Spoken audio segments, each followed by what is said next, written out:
அன்பே சிவம் மனமே குரு என்றுணர்த்திய குருவே போற்றி. எனக்குள் இறைவனை உணர வைத்த குருவே போற்றி. பட்டை அடித்து ஊரை ஏமாத்துறவனை மட்டும்தான் பார்த்தவங்களா இருப்பாங்க. அவங்க ஏமாத்தாதவனை பார்த்துருக்க மாட்டாங்க. அதனால் ஏமாத்துறவனை மட்டும் பார்த்ததால பட்டை அடித்து ஊரை ஏமாத்துறேன். பட்டை அடித்தவெல்லாம் ஊரை ஏமாத்துறவன் இல்லை, பட்டை அடிக்காதவெல்லாம் யோகினும் இல்லை. பட்டை அடிச்சுட்டு தான் ஊரை ஏமாத்துறவனுக்கு போய் பட்டை என்னாகுது, கொட்டை என்னாகுது. கண்டிப்பாக பட்டை அடிக்காத எத்தனை பேர் ஊரை ஏமாற்றின்னுக்கிறான். அதனால் பட்டை போடாதவெல்லாம் நல்லவன், பட்டை போட்டவெல்லாம் கெட்டவன்லாம் கிடையாது. இந்த பட்டை போடுறதுக்கு காரணம் ஏமாத்துறவனுங்கிறான், ஏமாத்தாத சத்தியத்துக்கு வாழறவனும் இருக்கிறான். இந்த பட்டையினுடைய காரணம் என்னன்னா முப்பொருள் உள்ள உலாவது. அந்த முப்பொருளை பதின்னு பேர் இந்த இடத்துக்கு. இந்த பதியை நீ ஒவ்வொரு நாளும் உணரணுன்றதுக்காக தான் பெண்களுக்கு பொட்டு வைக்கணும் அங்கே. ஏன்னா அவனுடைய உணர்வை அங்கே உண்டாக்கிக்கணும். நம்ம தொட்டால் தான் ஒரு உணர்வு வரும். அந்த தொடர்றதுக்காக தான் அந்த பொட்டு வைக்கிறது, அதை தொடர்றதுக்காக தான் அந்த விபூதி பூசுறது, அதை தொடர்றதுக்காக தான் திருஷ்ணம் விடுறது. இது எல்லாம் இறைவனுக்காகவும் தனக்குள்ளே இருக்கிற இந்த முப்பொருளை உணர்றதுக்காகவும் 3 நாமம் ஒரு 2 இடைகளை போடுவான், 2 நடுவில் ஒரு செம்பன் போடுவான். அப்போது இடைகளைன்னா சூரிய சந்திரன் பேர், நடுவில் சிகப்பு போடுறது அக்னிகலைன்னு பேர். அதே மாதிரி 3 வெள்ளை இப்படி போட்டு முப்பொருள் இருக்குதுன்னு அர்த்தம். நடுவில் அக்னிகலை ஓடுதுன்றதுக்கு பட்டை போட்டு குங்குமம் வைப்பான். கணவன் மனைவியோடு வாழறவன் குங்குமம் வைப்பான். மனைவி கிட்ட தொடர்பு இல்லாதவன் வெறும் பட்டை மட்டும் போடுவான். ஏன்னா பெண்ணுன்றவ சிகப்பு, ஆணுன்றவன் வெள்ளை, ஆணுன்ற விந்து வெள்ளை, பெண்ணுன்ற சுரோனிதம் சிகப்பு. அதனால் அந்த பெண்ணினுடைய பொட்டியும் வச்சு அதையும் வச்சு அவனுக்கு உள்ளே இருக்கிற உணர்வு அந்த பதியை தூண்டி விடுறதுக்கு பட்டை போடுறானே தவிர ஊரை ஏமாற்றி அவனுக்கு என்ன வரப்போகுது? இது இந்த ஏமாத்துறவன் சொல்கிற விஷயம். இது இவன் ஊரை ஏமாற்றிக்கின்னு பட்டை போடுறவனை ஏமாத்துறான்னு சொல்லிக்கின்னு தெரியுற பல பேர் இருக்கிறான். அது மாதிரி ஆளுங்க சொல்லுவாங்க. அருமையான பதில். மாயைன்றது எங்கே இருக்குது? வெளி உலகத்தில் மாயைன்றதே இல்லை. மாயைன்றது உன் மனசுக்குள்ளே தான் இருக்குது. அந்த மனசுக்குள்ளே இருக்கிற மாயை வெளியே போட்டின்னா நீ தெளிவானவன் ஆகிடலாம், சுத்தமான வாழ்க்கை வாழலாம். ஆனால் மாயை இருக்குது நீ எப்போ பேசுறியோ உனக்குள்ளவே மாயை அடங்கி இருக்குது. அந்த மாயை நீக்கு அதுக்கு தான் சொன்னார், காசிக்கு போனாலும் அகப்பேய் கர்மம் தீராதே அகப்பேய்னா. நீ காசிக்கு போய் 100 வாட்டி முழுவனா கூட உன்னுடைய கர்மம் போவாதுடா. ஏன்னா மனசில் மாயைன்ற பிசாசை வச்சுக்கிறடான்னு. அந்த பிசாசை சுதுக்கி வெளியே போட்டுட்டு போனால் தானே உனக்கு மோட்சம் கிடைக்கணும்.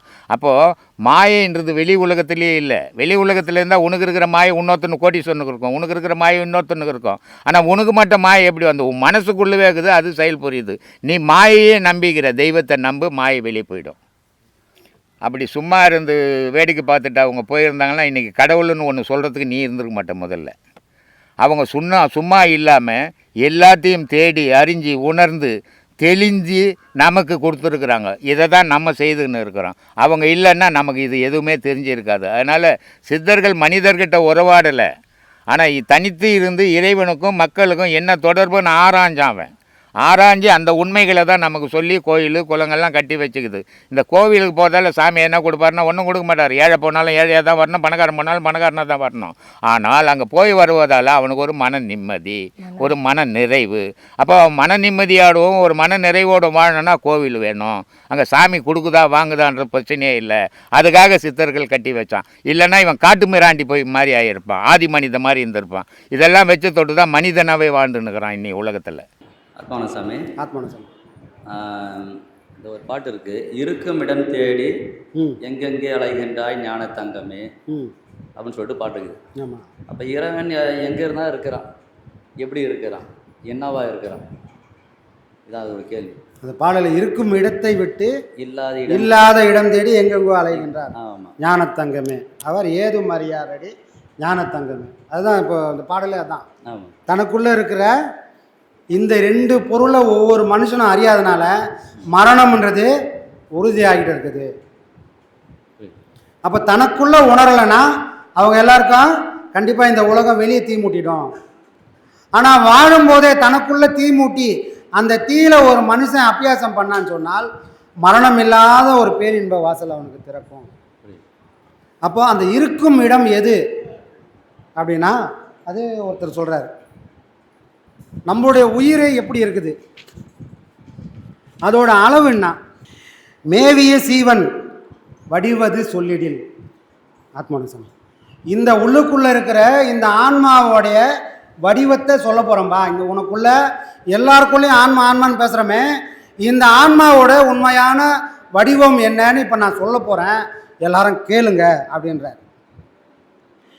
கோவின் மயிரொன்று 100 கூறிட்டு, ஒரு பசுமாட்டுடைய மயிரை ஒரு முடியை கொண்டு வந்து அதை 100 வெட்டுப்பான்றார். 100 வெட்டினதுக்கப்புறம் மேவிய கூறது 1000 ஆனால் அதில் ஒன்று எடுத்து 1000 ஆக்கு. 1000 ஆக்குனா ஆவியின் கூறு 100,001. இப்போ அதில் என்ன வரும்? ஒன்றும் இல்லாத அளவுக்கு நுணுக்கமாக இருக்கக்கூடியது தான் நம்ம உள்ளுக்குள்ளே உறைஞ்சி இருக்கக்கூடிய அந்த ஆன்மா. ஆன்மான்றது இந்த உடம்பு மாதிரியே ஒரு வெள்ளையாக ஒரு ஆவி வெளியே போகுது அப்படிதானே சாமி நிறைய பேர் சொல்கிறாங்க. அப்படிதானே சொல்கிறாங்க. இந்த உடலை விட்டுட்டு என் உயிர் வெளியே போய் நிற்குதுங்க.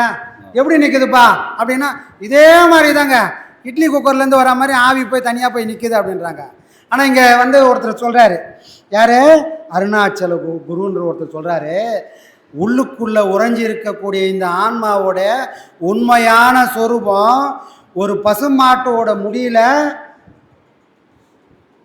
100ல் ஒரு கூரை வெட்டு, அந்த ஒரு கூரை எடுத்து திரும்பவும் அதை 1000 ஆக்கு, அதில் மிச்சமாக ஒரே ஒரு துணுக்கை எடுத்துட்டேன்னா அதுதான்டா உனக்குள்ளே ஒளிஞ்சிட்டு இருக்கக்கூடிய ஆன்மா. அப்போது எனக்குள்ள இப்படி ஒரு பொருள் ஒளிஞ்சிருக்குதுன்னா அது இருக்கக்கூடிய இடம் இன்னும் எவ்வளோ நுணுக்கமாக இருக்கும். அதுதானே சாமி? அதுதானே. இப்போ நம்ம அந்த இடத்துக்கு தான் போகிறோம். பலவிதமாய் கொள்ளாதே நெஞ்சே, வணங்கும் குணமாக வந்து வணங்கியே மண்டலமெல்லாம் கடந்து மாவீட்டை நீ திறந்து கண்டெடுத்து கொள்வாய் கணம்.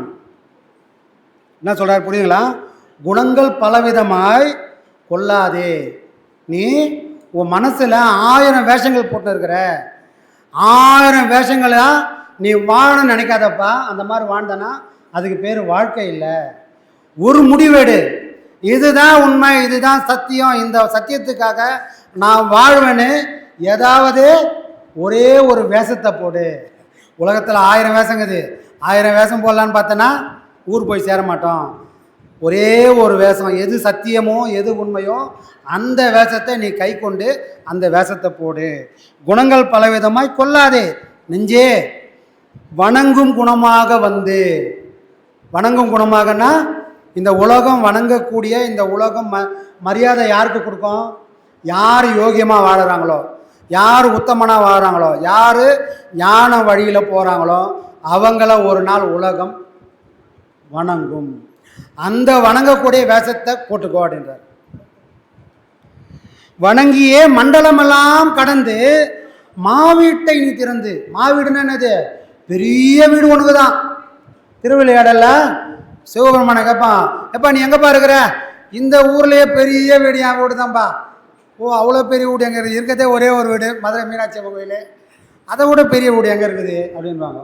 ஆனால் இங்கே மாவீடுன்னா நம்ம என்ன நினச்சிக்கிறோம்? ஓ, பெரிய வீடுன்னு நினச்சிக்கிறோம். ஆனால் மாவீடுன்னா பெரிய வீடு இல்லை, நம்மளால் போக முடியாத வீடு. மாவீடுன்னு என்னது? இப்போ மாவீரன் அப்படின்னு ஒருத்தர் சொல்கிறோம். இப்போ அவருனா நம்மளோட, இப்போ நம்ம ஒரு 5 அடி 6 அடி இருக்கிறோன்னா அவருனா 12 அடி இருப்பாரா? மாவீரன் 12 அடி இருப்பார்? இல்லை, நம்மள மாதிரியே தான் இருப்பார். ஆனால் நம்மளால் வீழ்த்த முடியாத அளவுக்கு அவர் போய் நிற்பார். நல்லா இருக்கும், நல்லா.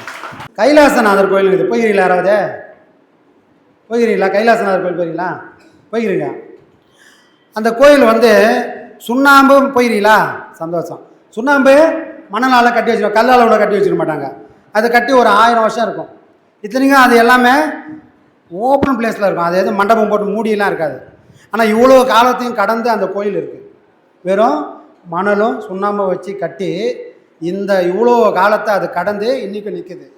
அதில் போனோம்னா சிவனை சுற்றி வர்றதுக்கு ஒரு வழி இருக்குது. அந்த சிவனை சுற்றி வர வழியில் ஒரு வாசல் வச்சுருப்பாங்க. அந்த வாசலுக்கு பேர் என்னன்னா, இந்த இந்த ஓட்டையை தாண்டி நீ அந்த பக்கம் போயிட்டேன்னு சொன்னால் உனக்கு இந்த பிறவியானது முடிஞ்சிடும் அப்படின்னு ஒரு சின்ன ஓட்டை வச்சுருப்பாங்க. அதுல நிறைய பேர் மாட்டிப்பாங்க.